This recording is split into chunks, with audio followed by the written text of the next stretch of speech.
This is Joe Pugh for IFLTV. We are here in Liverpool, 24 hours away from a hard day's night. Nick Ball takes on TJ Doheny. Delighted to be joined by the face of Queensbury, Dev Sahni. You can't say this, you can't do me like this.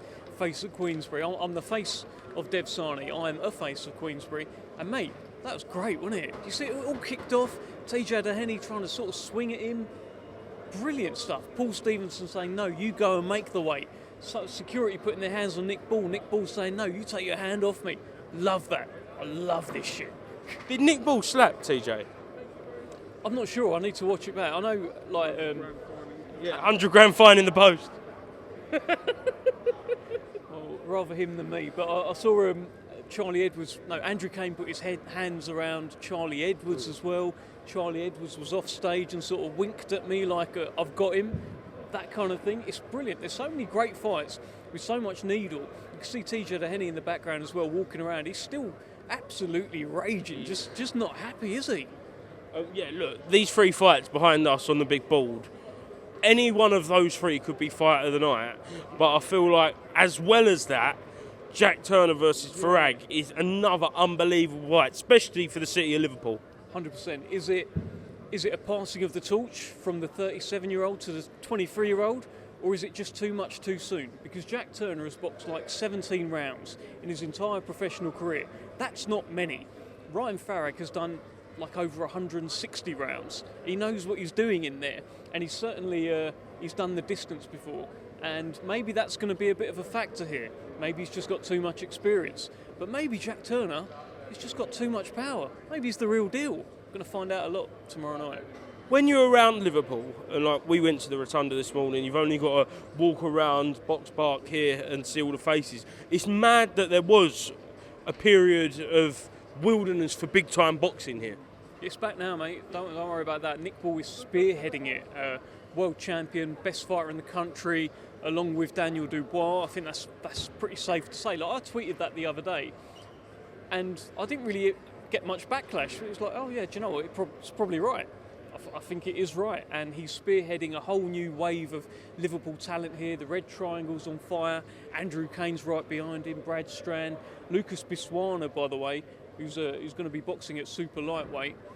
He might end up being the best of the lot. I'm hearing all sorts of great things about him. So it's just a great time, and yeah, the Rotunda's on fire as well. Jack Turner, all these guys. It's brilliant, mate. We just spoke to all three of the Birchalls. I know Leighton and William are making their debut. You had Nelson on the stream today. Characters isn't a word for them. They're mad, and we love that, don't we?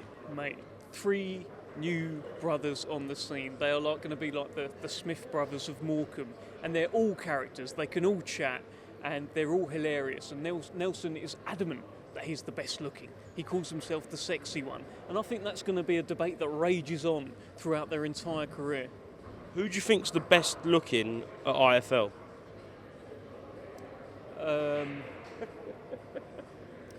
Can you go through your roster? So you got your Joe Pews, you've got the Romesh fella. I jest, Coogan. No, I think Coogan's on top at the moment. I think he's looking good. He is, yeah. Man behind the camera.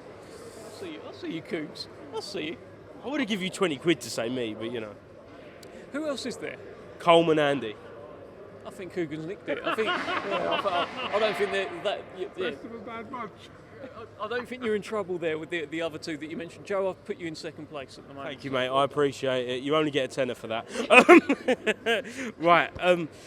Just another couple. Inoue, Nick Ball. Is it going to happen? I know you are a massive advocate for that fight. Probably not to happen next, as Frank Warren said this week, but had to happen at the end of this year. I think it's got to happen. I think a lot of people are talking about it, and it just feels like if Inoue comes through his fights, Nick Ball comes through his fights, that's the fight to make at featherweight if Inoue fancies it. And I heard Nick Ball was saying all this stuff about like he'd be the A side and all of that kind of stuff. Let me put it this way. If he's the A side or the B side, Inoue will end up on his backside against Nick Ball. There's your title, there's your headline. Come, look, the Wrecking Ball's waiting for you at featherweight. If he fancies it, Nick Ball will give him a bloody hard night. Last one, the heavy impact card. A lot of chops and changes, which is unfortunate, but it feels like it's still got a really good show out of it. I know there's another big fight in the works that could be announced very, very imminently, which would just top it off.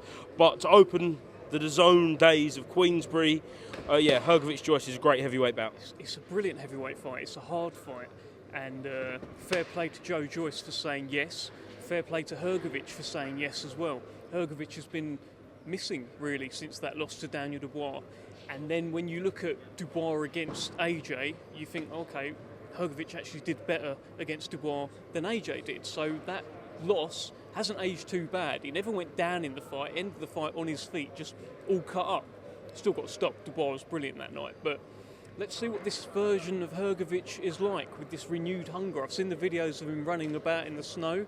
He looks ready to go, and Joe Joyce, it just feels like every fight's a must-win now for Joe Joyce, and this could be a more difficult fight than the Dillian Whyte fight. I don't know. It just depends what version of Hrgovic we've got, but either way, brilliant and very, very intriguing heavyweight main event. 100k, we did mention it, but what did you think when you saw Chris Eubank Jr get a 100k slap of a fine from the board? Excessive. Spelt with the... Jeez, yeah, we did get that one. Did you see Frank yesterday? Frank was pulling out all the egg jokes yesterday. He's got a cracking sense of humour, hasn't he? Always has. Always has. Was that pun intended, or? Yes, obviously. Everything I say is intended. That was another little stupid joke. I'm just trying to think of more literally as you're holding the mic to me. But my brain is fried. Very, very last one. Yeah, we got that one. Yeah. Scrambled. Yeah, brain scrambled as well. It's been a long week in Liverpool. Very last one. Was you fooled? Was you fooled? Did you think Tyson Fury was coming out of retirement to fight AJ at Old Trafford? Yeah, I put up that picture of, when Ian Wright saw his old teacher and turned around and he's like, I put that picture out, I was like, oh. Because Ian Wright, he did that, he was like, I thought you were dead. Like, that was kind of my reaction. But you must have known. You've got to play it all, haven't you? Like, it'll still be nice to see him back if he wants to come back, but yeah, I'm sure he'll make a great England manager. Excellent, Dev. TJ has just weighed in, and it looks like he has made weight behind us from me watching that. Yeah, just give it the old fist. So we look forward to an excellent night, the final night of TNT Sports with Queensbury, and tune in the last night of TNT Sports. Mate, how good is that Andrew Kane-Charlie Edwards fight, by the way? Let me just say, honestly, it's the fight I've been most excited about in the boxing schedule right now. He's just got this lunatic from Liverpool against a wind-up merchant in Charlie Edwards. I can't wait to see what happens in that fight. So, yeah, tune in. Tune in. Dev Sahni, thank you very much. Boss.